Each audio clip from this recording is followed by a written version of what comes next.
Bonjour, c'est Evelyne Mester, l'auteure du livre Mon enfant, mon égal, aux éditions Le Être Myriadis.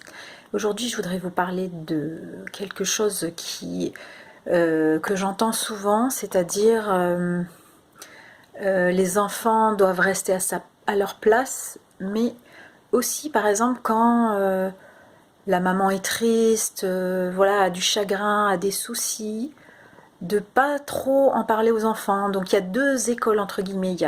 Voilà, il faut dire un peu ses émotions pour expliquer, pour que l'enfant ne soit pas trop inquiet. Mais surtout, il faut le laisser en dehors de ça parce que ça ne concerne pas les enfants. Votre souci, c'est à vous, vous êtes adulte, il ne faut pas surcharger l'enfant, il ne faut pas l'inquiéter. Donc voilà, on va arriver à lui parler de nos émotions, mais surtout le garder quand même un peu à l'écart, qu'il soit pas trop impacté pour le protéger. Voilà.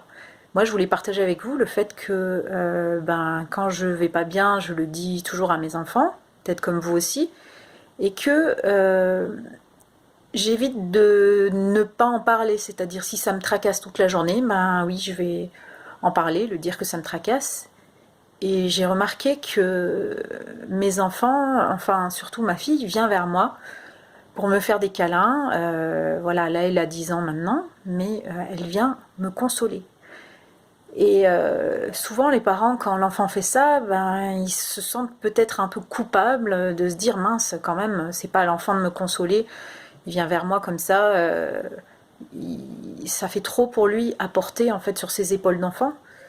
Et moi j'aime beaucoup au contraire la douceur de ce que ça apporte. Je veux dire, souvent en tant qu'adulte on prend beaucoup sur nous pour offrir aux enfants. Et là, de se laisser de temps en temps, quand on a besoin, se faire cajoler, prendre soin de nous. Non, on n'a pas à essuyer vite ses larmes, on n'a pas à se dire t'inquiète pas, je vais aller mieux vite. Enfin, non, on a le droit aussi, en tant qu'adulte, de se laisser aller dans nos émotions et oui, de pleurer. Et l'enfant peut être à côté de nous, nous donner son doudou pour nous câliner, nous faire un câlin et même, j'allais dire, s'inquiéter aussi pour nous, parce que bon, c'est pas lui mettre une charge d'adulte sur les épaules, pour moi c'est juste être en lien avec. Dans une famille, ben, on ressent les difficultés les uns des autres, et pourquoi l'enfant, parce qu'il est petit, pourrait pas aussi être un soutien pour nous, comme nous on l'est pour lui.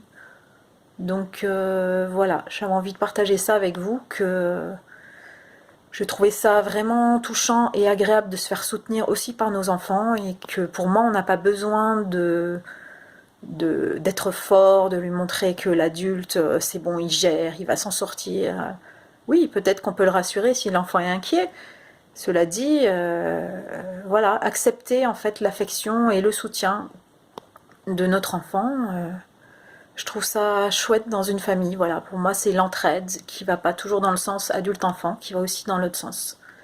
Voilà, dans tous les sens en fin de compte.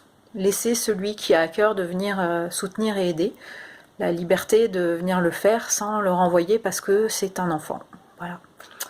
Voilà, j'espère que ce petit partage vous parle aussi et à bientôt pour de prochaines vidéos.